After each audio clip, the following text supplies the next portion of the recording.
we have Dr. Key Chapple to grace this session with his presence. Dr. Chapple, a professor of Indic and Comparative Theology, is the founding director of the Master of Arts in Yoga Studies at Loyola Marymount University in Los Angeles. Professor Chapple earned his bachelor's degree at Stony Brook University in Religious Studies and Comparative Literature with a specialization in Sanskrit and Tibetan language and literature. He completed his MA and PhD in the history of religions at Fordham University, focusing on the intersection between Buddhism, Vedanta, and yoga. He served for the 5-year of advanced studies of world religions at Stony Brook, where he taught undergraduate students about Hinduism, Jainism, Buddhism, and yoga. He joined the faculty at Loyola Marymount University in 1985. Dr. Chapple began his yoga and Dr. Chapple began studies and practice of yoga while in high school in upstate New York in 1972. He joined yoga at Anand Ashram in Amityville, New York, where along with his wife Maureen, he helped establish a vegetarian restaurant, an art gallery, a bookstore, and a community education center. Dr. Chapple is a featured teacher on yoga. He serves on the advisory board for the Forum on Religion and Ecology, Yale, the Ohima Center, Pomona, the Dharma Academy of North America, Berkeley, the Center of Jain Studies, London, the South Asian Studies Association, and the International School for Jain Studies, Delhi. A specialist in the religion of India, he has published more than 20 books, including the recent Living Landscapes, Meditations on the Element in Hindu, Buddhist, and Jain Yoga, which is published by the Sunni Press. We heartily welcome you, sir, to this session, and I would like to request you to kindly grace the session with your kind words.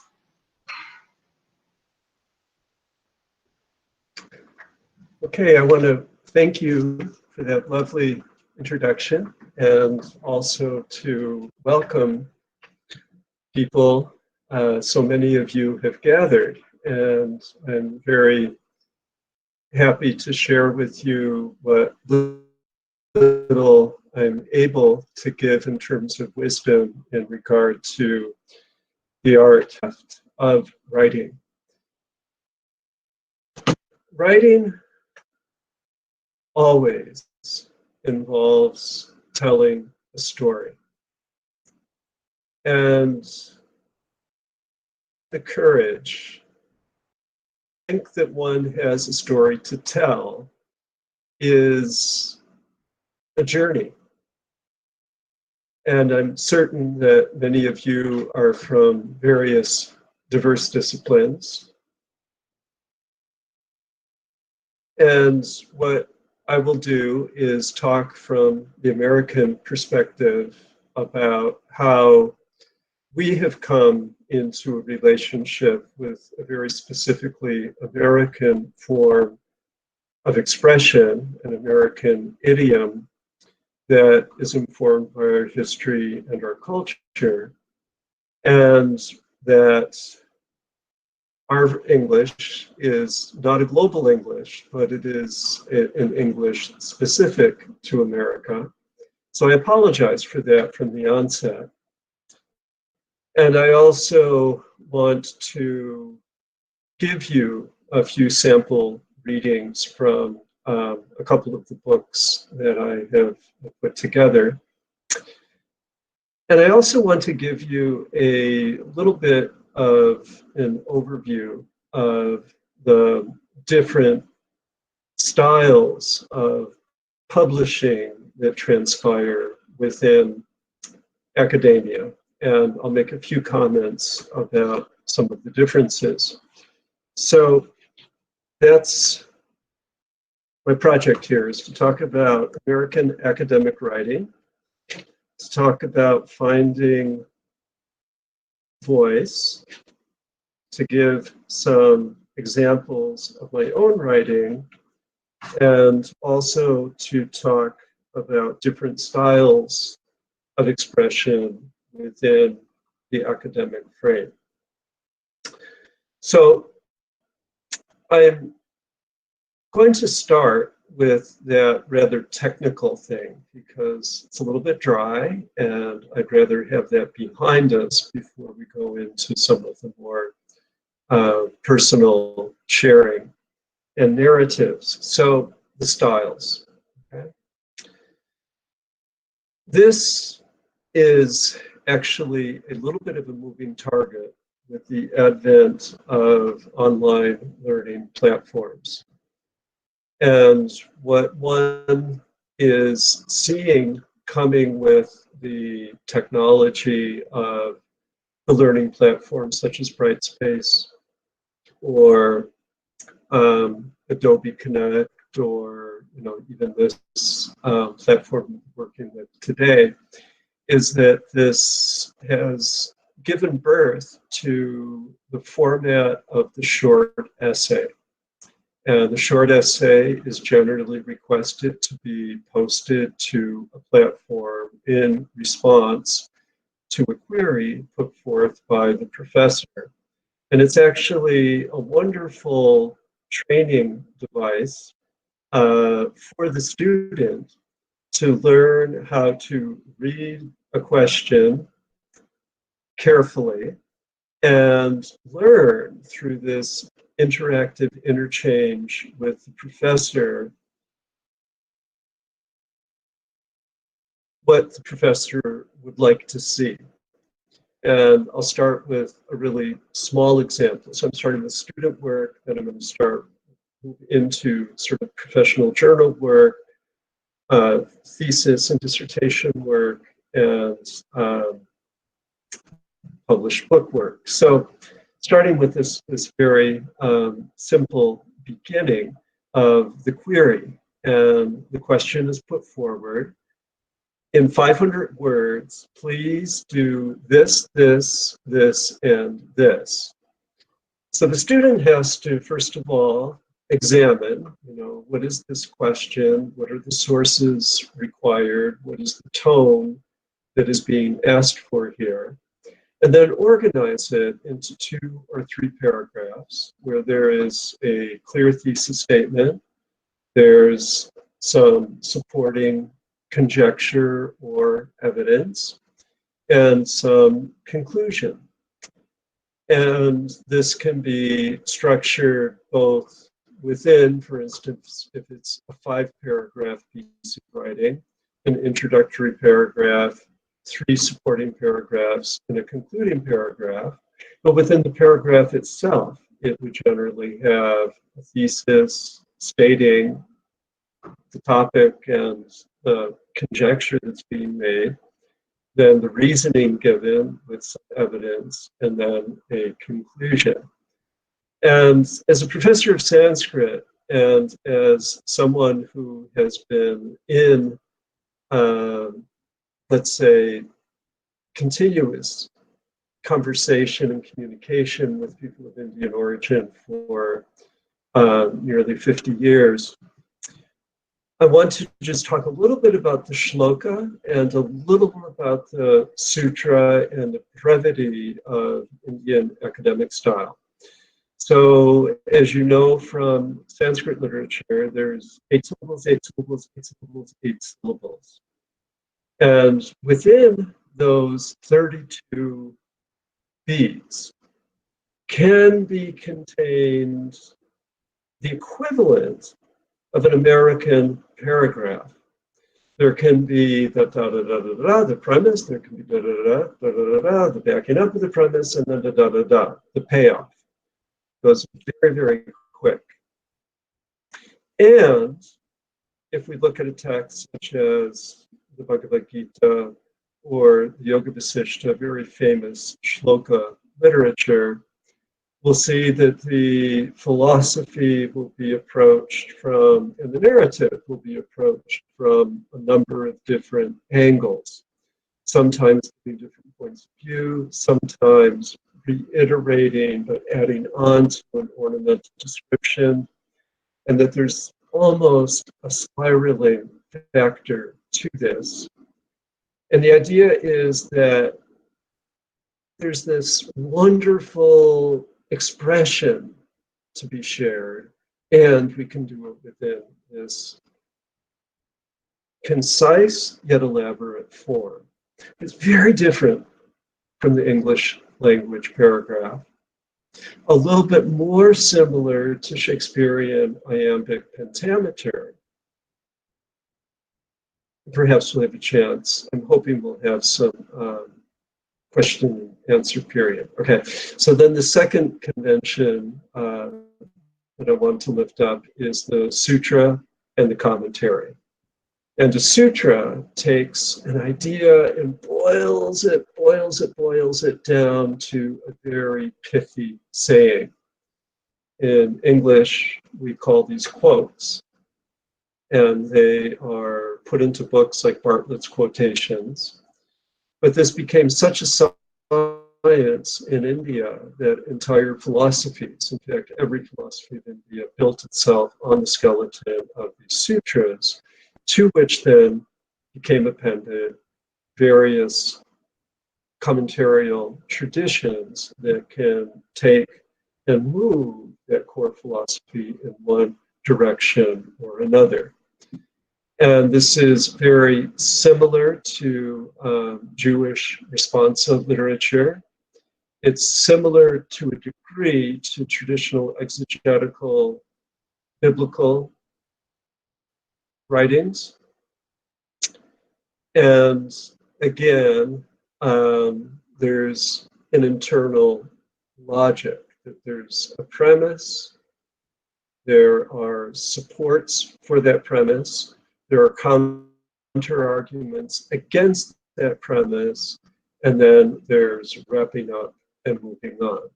And with the sutra, this can be quite extended, and again, different from the American paragraph or the English language paragraph, but attempting to do something that demonstrates clarity of thought, clarity of expression. So in those discussion posts, what we're working with is asking the student to think concisely, to write clearly, and unlike in the sutra tradition or in many, many shlokas, every professor wants full, complete sentences with subject and verb, prepositional phrases, objects, indirect objects, all of the trappings, but it has to be a complete sentence. No fragments, no bullet points. A chart is a whole different convention and serves a whole different purpose, but every sentence must be a coherent, complete sentence. Every paragraph must have maybe a complex idea expressed, but it must have a cogent idea offered and completed before one moves on to the next paragraph. So one of the problems that I see in student writing, and I guess I could go forward and say I've been doing the correction of student writing for more than 40 years, so I have read countless, thousands upon thousands of essays and short responses and full papers and doctoral dissertations and master's theses. And one of the problem areas that beginning writers encounter is disorganized paragraphs and sentence fragments. So there's a benefit to playing with those things, but then you have to polish. Now, I'm going to tell just a little side story before I go back to talking. I have to move beyond the discussion response, but when I was in high school, I rejuvenated and edited for 3 years for a student newspaper. And I was chosen to go to Medill School of Journalism when I was 16 years old. still in high school. We stay in high school a long time in America, and we stay in college a long time. We stay in graduate school a long time. But when I went off to Northwestern University in Chicago, and this 5-week intensive program, the one thing that I learned and have kept with me is that the key to good writing is rewriting. And we had to do 500-word stories every morning, 500-word stories every afternoon. For all of these 5 weeks, we had to deliver a 3,000-word personal reflective essay every Sunday night. And at the age of 16, of course, you're figuring out your place in the world, you're figuring out who you are, you're meeting all these people. And it was such an invaluable training. And what I tell students is to write every day, keep a journal, keep a dream journal, and if you go on a trip, write about that trip. And my wife and I just started a new journal, which is about when the flowers bloom in our yard here. And it can be something very simple, but something about which you have some interest. And it could be something whimsical. It could be something listing the birds that you see. It could be, as we're doing, noting when the flowers bloom. It could be a record of the temperature and the extremes of temperature in the course of a day, a week, a month. But writing every day is a great habit to get into.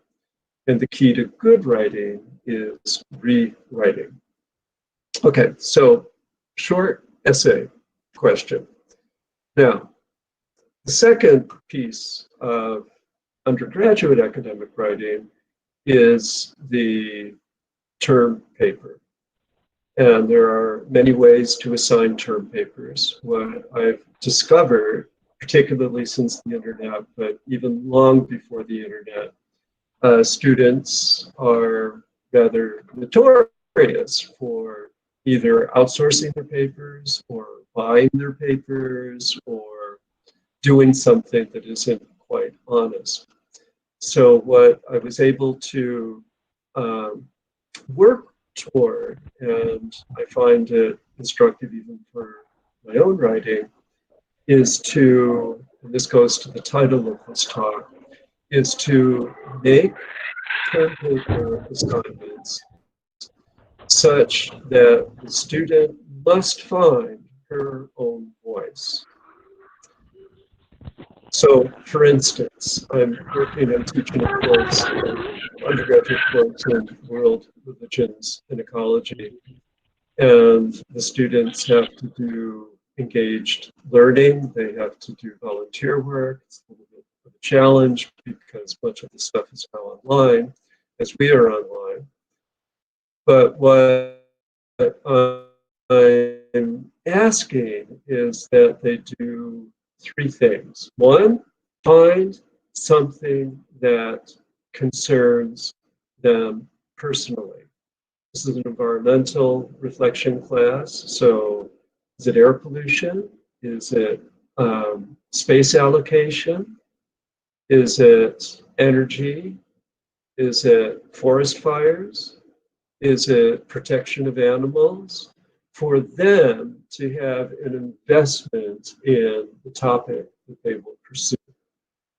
Second, because this is a course in philosophies of religion and religious philosophies, they have to demonstrate that through the reading and through the lectures, they've come to understand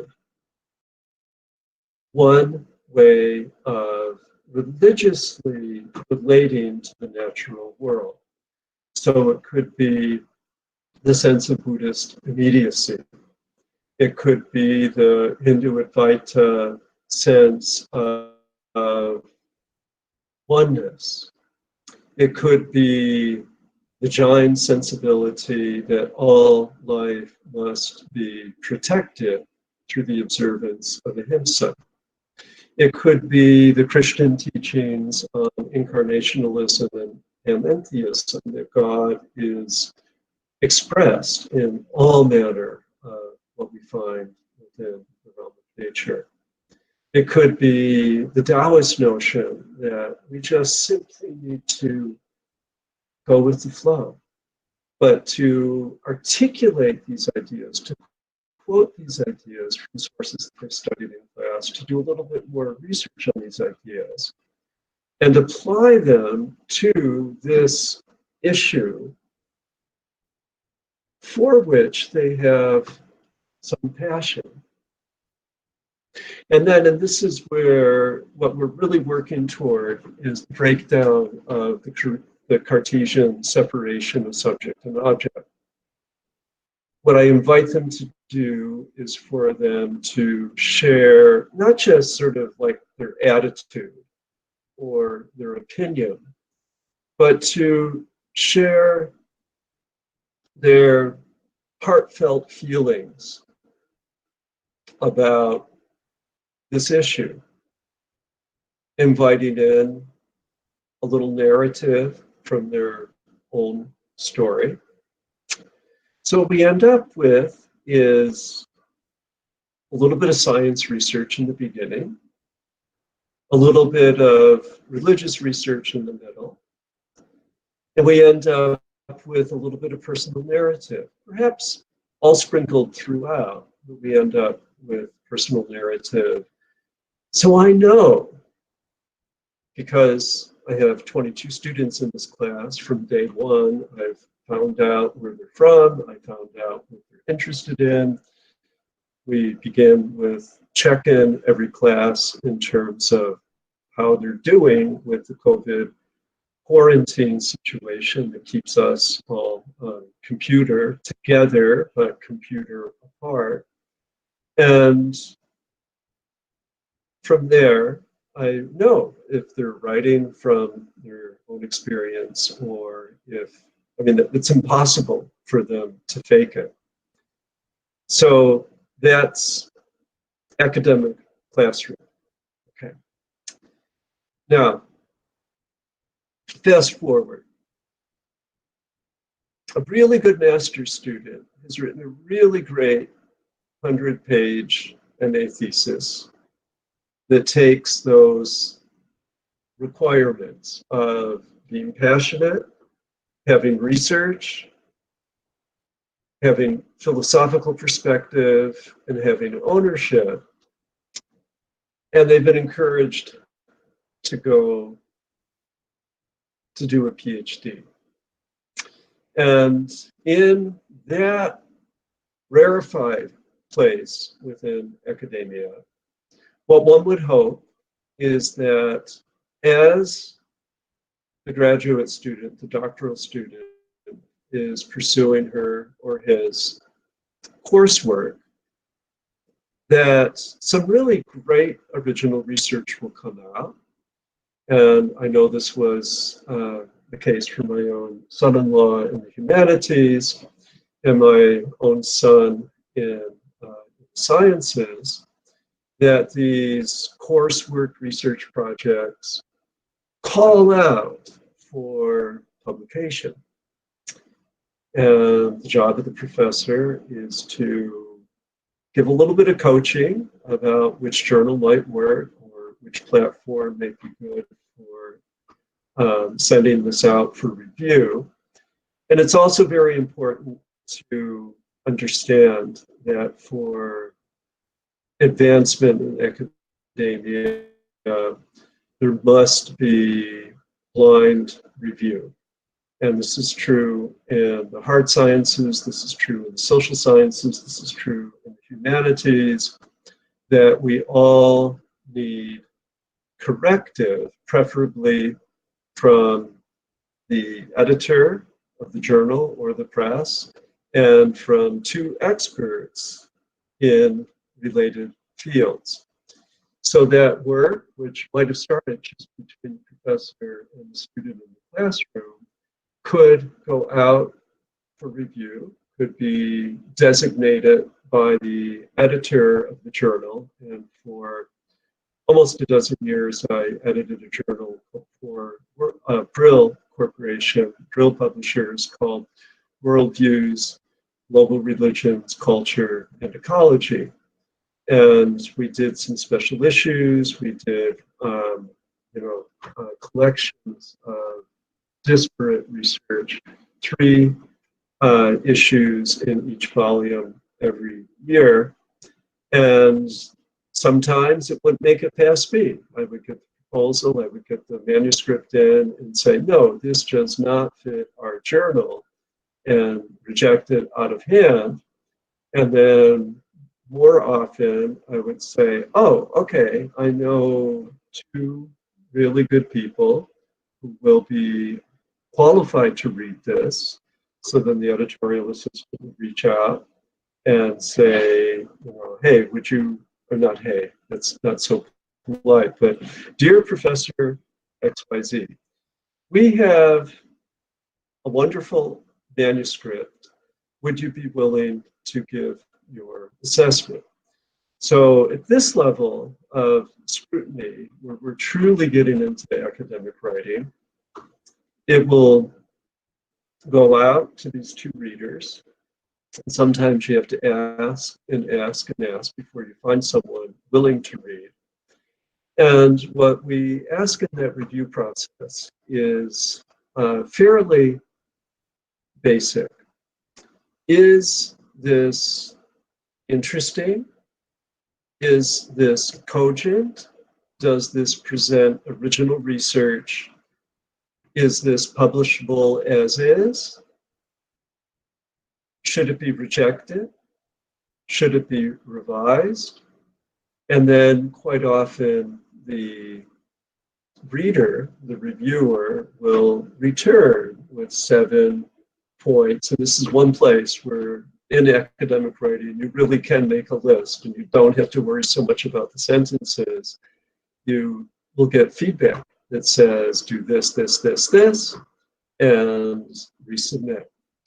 So then that process usually takes at least 6 months, sometimes much longer, for the gathering of all those. And the editor of the journal will decide, okay, do I want to send this back for revision? Do I think that these requests are sort of silly? And then eventually it either is flat out accepted, or it gets rejected, or they have to resubmit. And usually there's some degree of revision required, and then it comes forward into the journal. Now, some of these articles were written by graduate students, and some of these articles were written by professors and professionals in the field.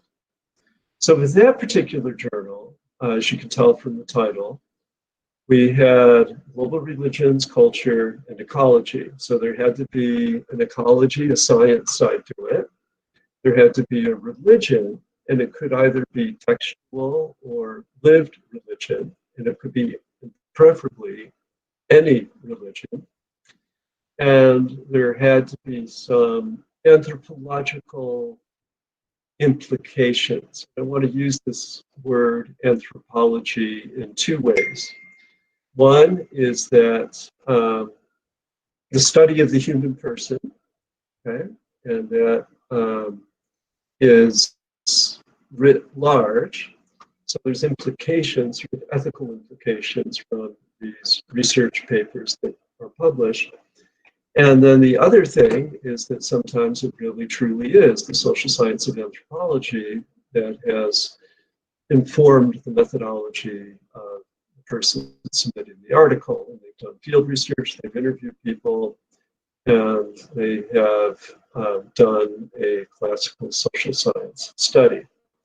So that journal was interesting because it was interdisciplinary. It had science in many, not all. It had religion in all, and it had ethical import and philosophical import as the through thread for that journal. And just a little bit I want to share about academic publishing is that with online platforms, everything changed. And in the old days, and as we were making this transition, I got more and more upset because our subscriber base became less and less and less. And I said to Brill, what's going on? And then they explained, no, all journals are shifting. By now, they've all shifted to online format, and that the subscribers are bundlers. And I've spoken with various publishers in India, and India's not quite there yet.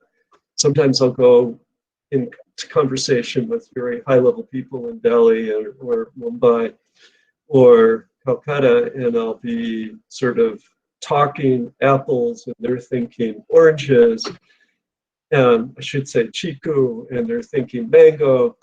But this is the future, and the challenge, and they have solved it in the West, sadly, for people in Asia and Latin America, they sort of buttoned it down so that in order for a library to have full, robust access, they really have to pay a pretty penny for their library patrons to have access to these articles.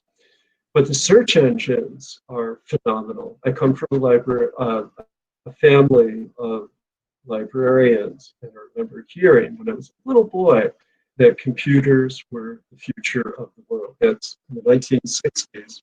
And sure enough, to be a librarian means that you are essentially the human search engine, and that the librarian at any university is really the central resource for ferreting out the respectable resources from the not so respectable, and that they are really the gateway to training people on how to do research. So I'm hoping that library science advances in India, and it's long not been the case of the dusty palm leaf manuscript as your only resource. Most of them have been photographed. Most of them you can really even find scanned online. So these articles are sometimes useful, sometimes not, but I urge you to speak with your university administrators and say, what's the status of online academic journal access? And in some fields, such my son is an environmental scientist, and they publish online articles with hard science, and they don't really do books. And increasingly, even Scientific American, those are, you can search on the internet and you'll just get, the latest and the greatest up to date, and it's absolutely stunning what's possible now. Okay, so the next thing that I want to talk about is the book. Okay, so the journal article, and now the book. Now we think of the book, I want to talk about the book from two perspectives. We think of the novel, which is nonfiction. We think of the history study, which is, the novel is fiction. The historical study is nonfiction. Philosophy is, I don't know, sometimes it seems to be a little bit of a mix of both. And these categories are often useful, but they're not the end all and the be all. Okay? But okay, so a professor such as myself, I've published more than, I just counted today, I published 25 books.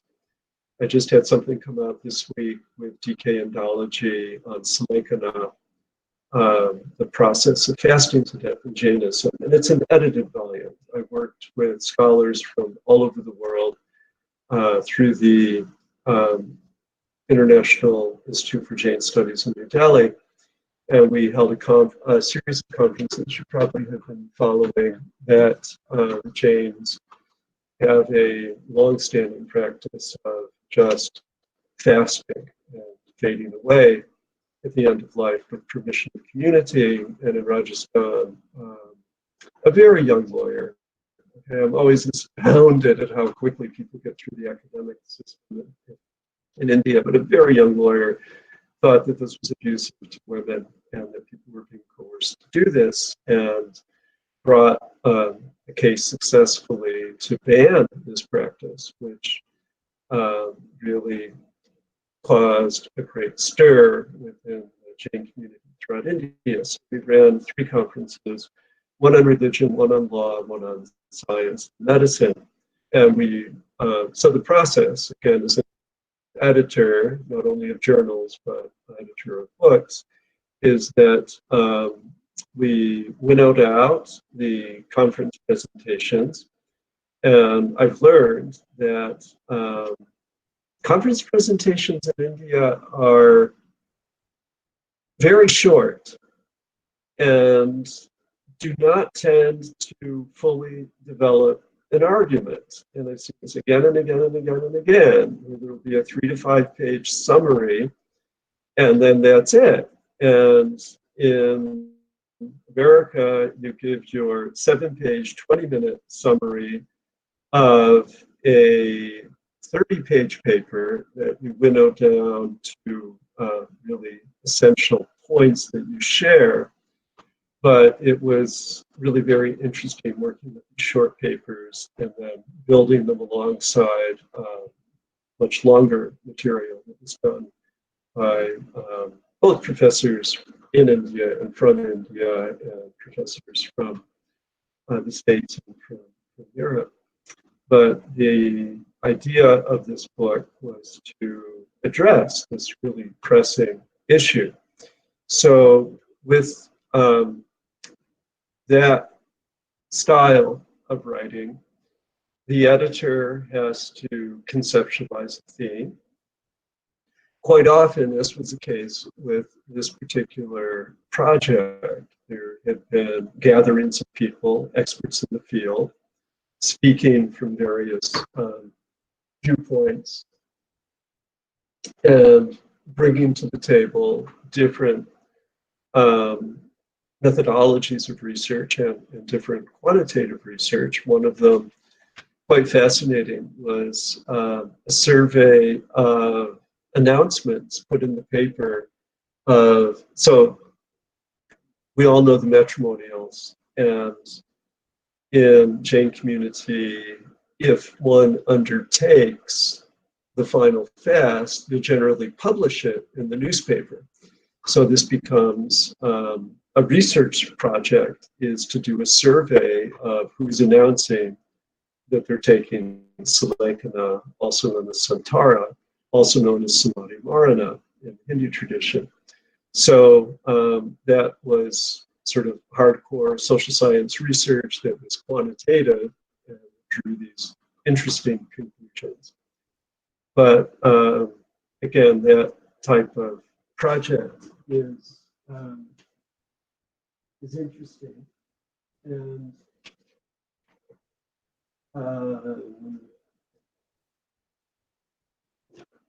well, okay, I have a little bit of show and tell. I don't know if you are all watching me on full screen, but an early example of the genre of edited books was called Ecological Prospects. It was based on a very well-funded conference that I convened, 30 years ago, and the title, Ecological Prospects, Scientific, Religious, and Aesthetic Perspectives.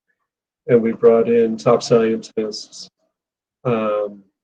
biologists, and field anthropologists, primatologists, religion scholars, and philosophers, and we really sort of laid out the method. This is back conference in 1991, and then in 1996 we did a series of conferences at Harvard University, and we published 10 books, pretty fat books, and this is one that I co-edited on Hinduism and ecology, the intersection of earth, sky, and water. I also did the volume on Jainism and ecology.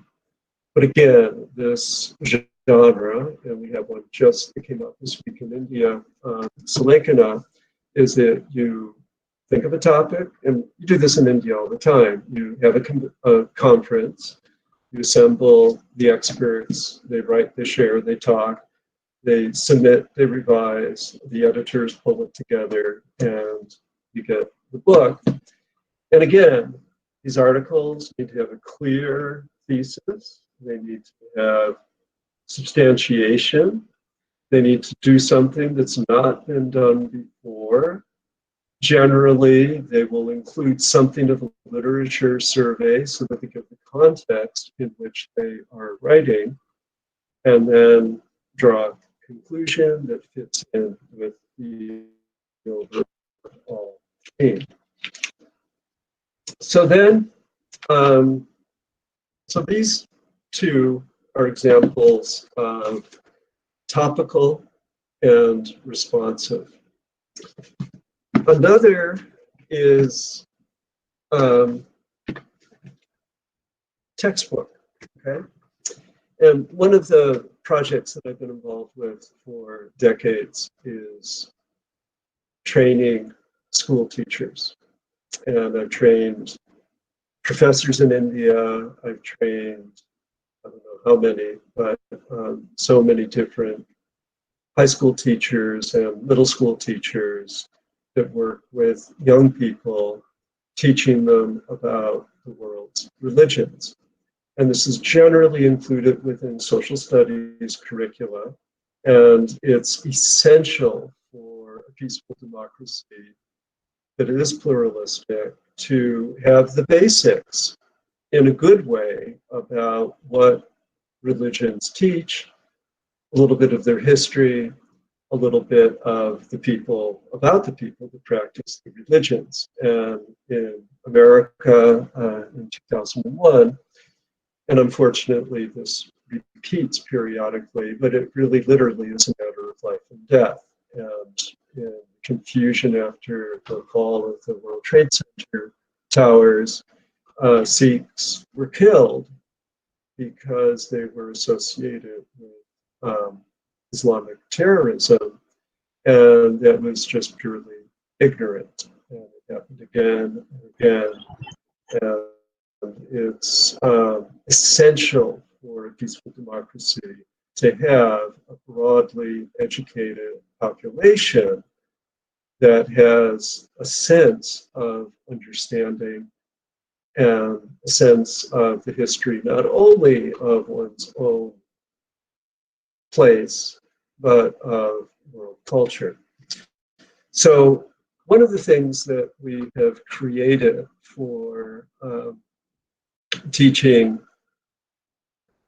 school teachers as well as college professors about conveying the Dharma traditions, and again, that became a slightly controversial term because it is a Sanskrit term, and the Sikhs in particular would rather it be Dharam, not Dharma, because they wanted Punjabi.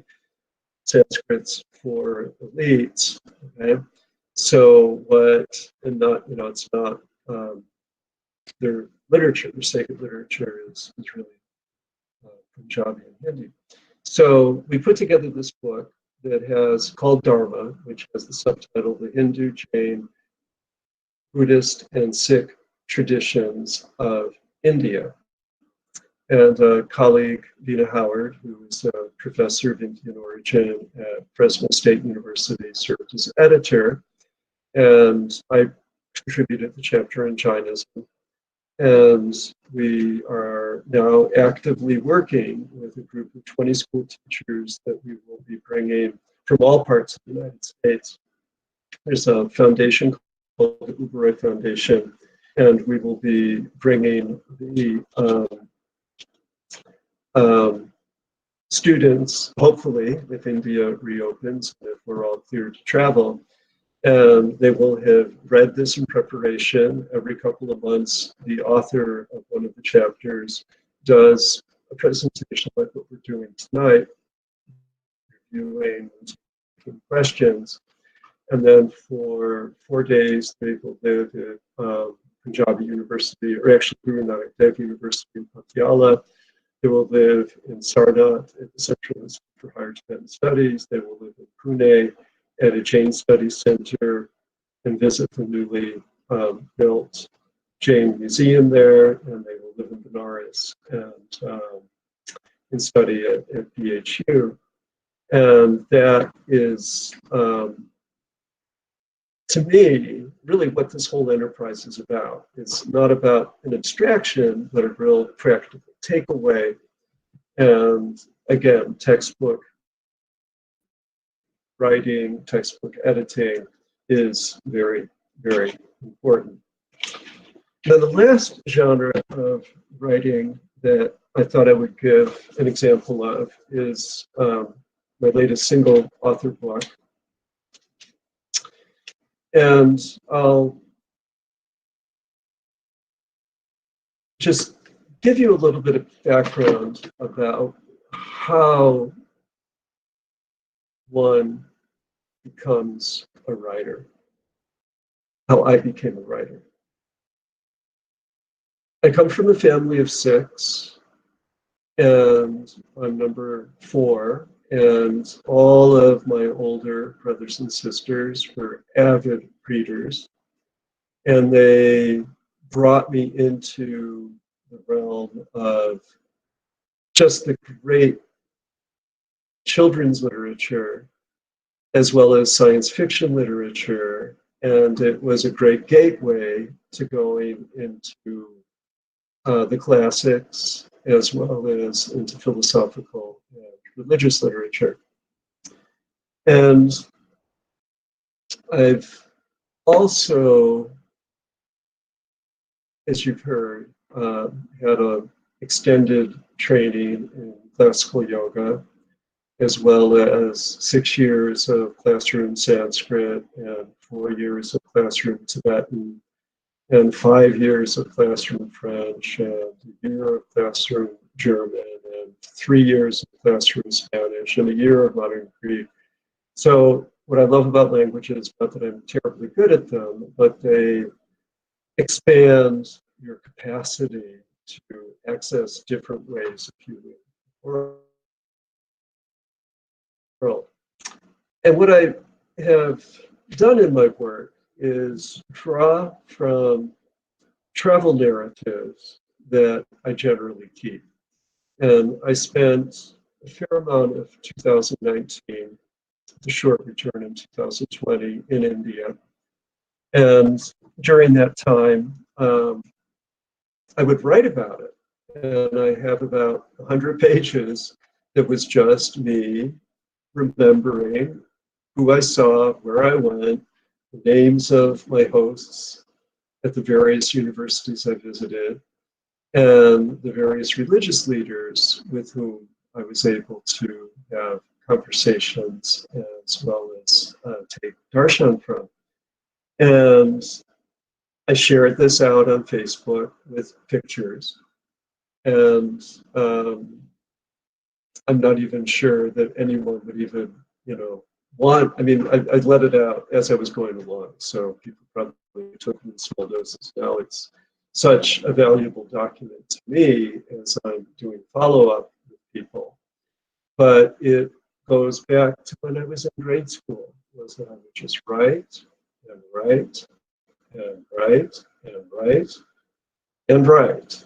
And this raw material can sometimes make its way into something that can be useful. So what I did for this book, it's called Living Landscapes, Meditations on the 5 Elements of Hindu, Buddhist, and Jain Yogas, was I came up with a formula, okay? So that the reader knows exactly what will happen in every chapter.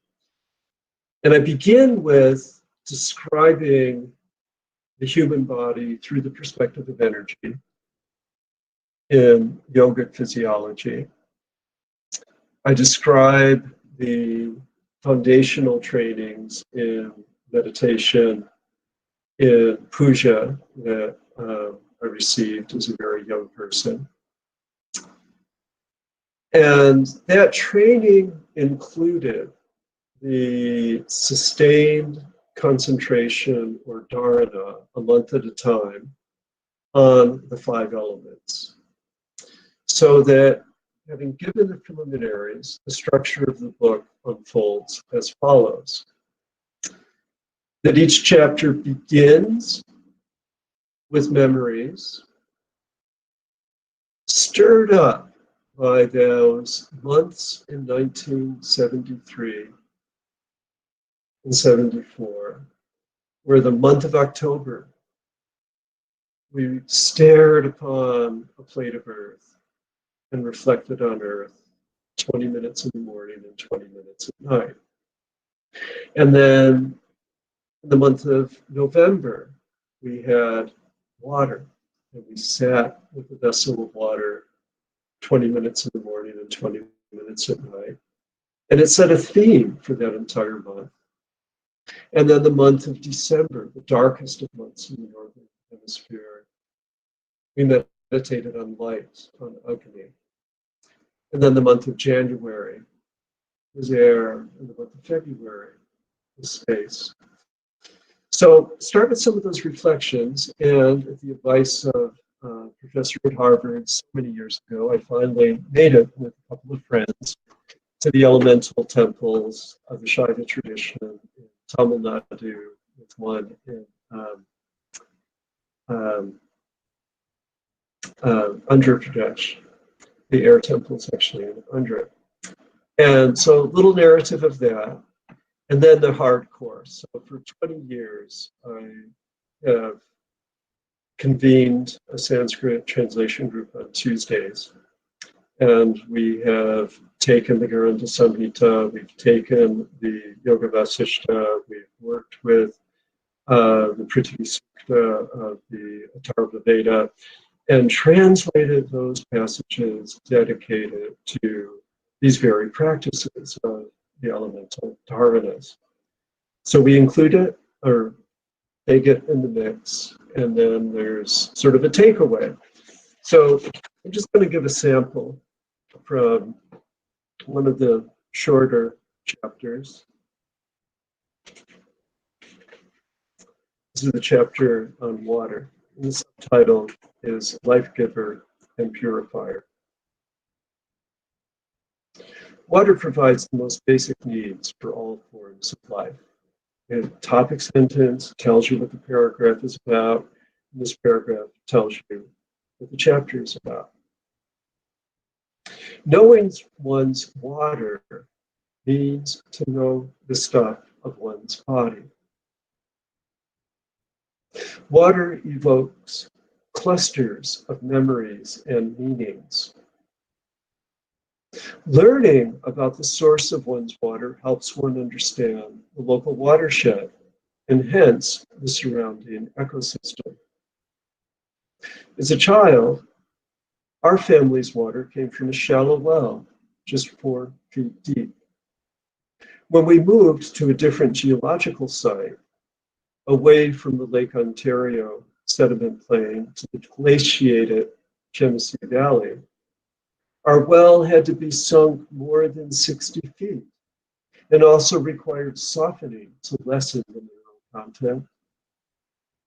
On Long Island, our water was seriously tainted with industrial effluent, requiring activated, granulated, charcoal reverse osmosis treatment. And in Los Angeles, our water comes from multiple sources: the Eastern Sierras, the Colorado River, and underground aquifers. Besides its utility, water can inspire and terrify. Learning to swim in Lake Ontario and Johnson's Creek instilled a healthy sense of respect for the water and its temperature fluctuations, its currents, and startling surprises such as the occasional dead fish. learning to body surf on Fire Island during the heat of the Long Island summer, and to negotiate the rockiness of the North Shore beaches brought different pleasures, as did discovering the Nissequogue and Amityville rivers. Whether at the Great South Bay or Long Island Sound or Peconic Bay or even New York Harbor, the glint of light on the water and its great flowing expanse evoke an energy of calm and awe. Moving to Southern California, where all beaches welcome visitors and no bridges must be crossed, brought new vistas of endless blue, seen from the beach itself, as well as from hills, mountains, and even my office. Then a switch over into India, skipping some other stuff. The water temple in Tamil Nadu. The Jambukeshwara temple, located in Tiruvannamalai, also known as Tiruchirappalli, honors water, Jal Bari. The temple rises up from a lush jungle with green stretching in all directions. Tiruchirappalli sits near the world's oldest operative dam, the Grand Anakat, constructed by a Chola king in the 2nd century. Due to year-round irrigation, the leafy environment of the water temple stands in stark contrast to the drier, dustier side of the earth temple. During our entry into town, Kartik, Chris, and I ate and drank from luscious coconuts, freshly hacked and cracked. We descended into a broad river valley for our visit to the water temple. As we entered the temple compound, a wonderful mural greeted us, depicting the story of the spider and the elephant. At this particular temple, Parvati, known at the water temple as Akilaneshwari, had not yet married Shiva, so their shrines were separate, not back to back as in the prior temple. The spider elephant mural depicts a beautiful woman bathing the Shiva lingam. The spider had woven a web overhead to help protect the lingam. And the spider did this every morning. But every afternoon, a hulking elephant would come and perform abhisheka, sprinkling water from his trunk onto the lingam, wrecking the spider web. So each morning, the spider wove a new web, harboring great enmity toward the elephant. Finally, the spider died and reincarnated as a great king. He built the water temple to protect the Shiva linga. He made the entrance to the inner sanctum very small, to ensure that no elephant would enter. Sure enough, we had to duck low as we entered the sanctum, illumined with many oil lamps. This particular temple differed from the others in that it was cooler, surrounded with gardens and dense groves of banana, coconut, palm. Okay, so personal narrative, travel narrative, and then Prithvi Sukta, translation. Upon her lie the oceans, many rivers, and other bodies of water. Her agricultural fields produce grain. All those that live, move, and breathe depend upon the earth. May the land confer upon us all riches. And a little bit from the Buddha. He tells his son, Rahula, develop meditation that is like water. For when you develop meditation that is like water, agreeable and disagreeable contacts will not invade your mind and remain. Just as people wash things clean and the water is not repelled, develop a meditation that is like water. For when you develop meditation that is like water, neither things agreeable nor disagreeable will invade your mind and remain.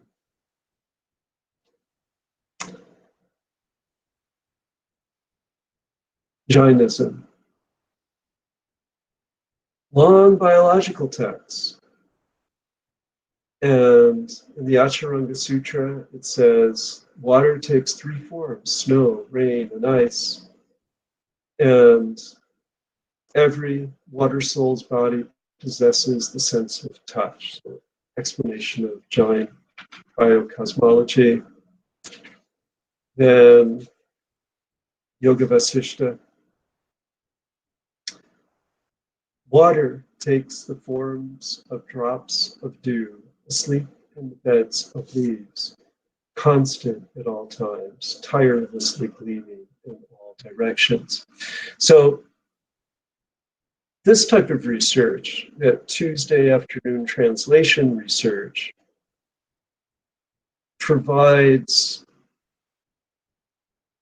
material that gets woven into an interpretation. The Garanda Samhita says, the adept at water concentration overcomes sins and difficulties. And whoever knows the highest water mudra will not die, even in deep, terrifying water. And I'll read you a concluding sentence from this chapter, which goes like this. Grounded in watering, keep the human person alive and connected with the wider world. So that's one example of a style of academic writing with a single authorial voice.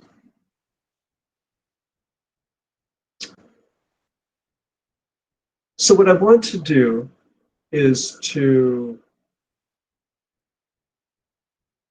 give one more little piece of the American history of the development of writing, and perhaps give you names of authors that might be helpful for your own reading. And in the old days, in the 19th century,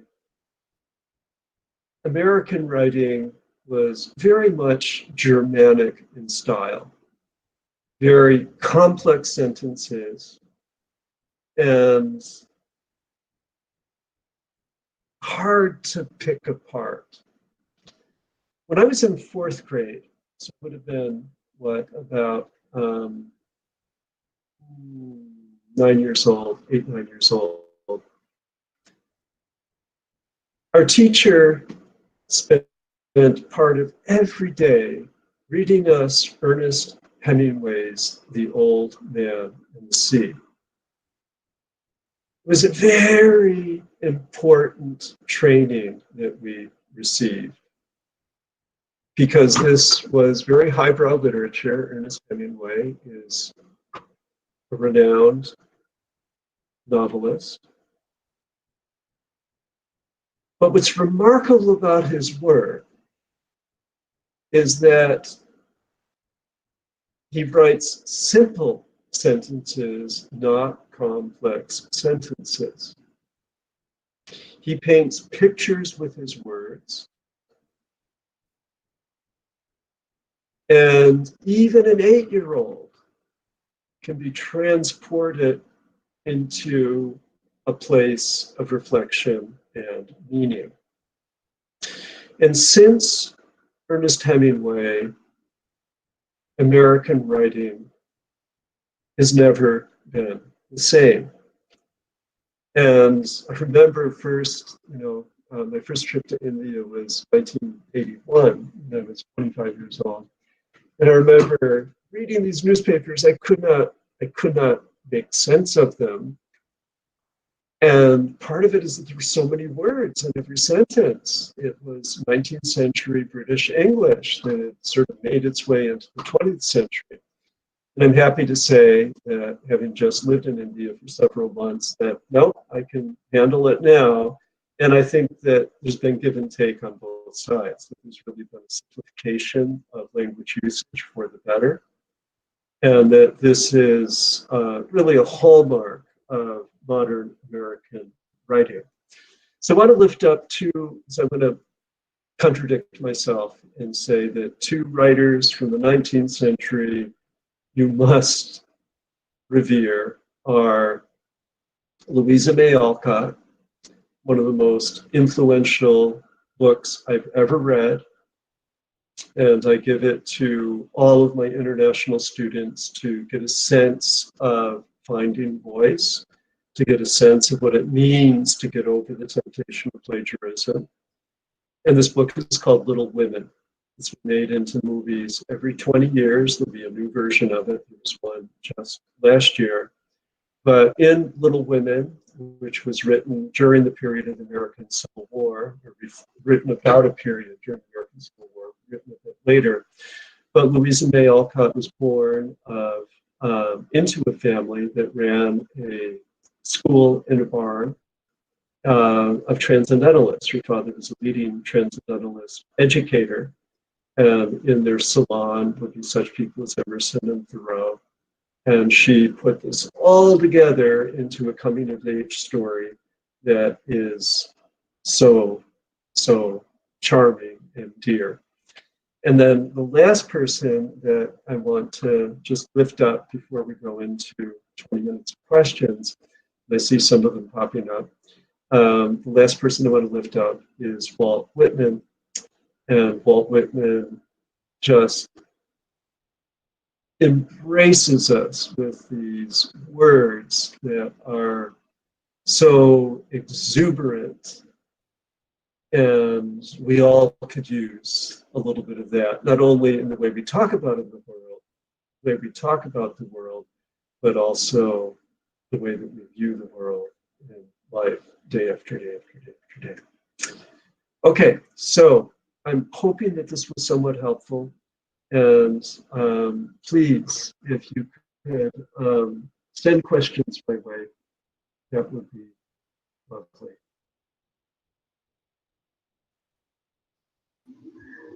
Okay, so thank you so much. That was indeed very excellent and very informative, insightful things that you have shared with us. Now we go with the questions.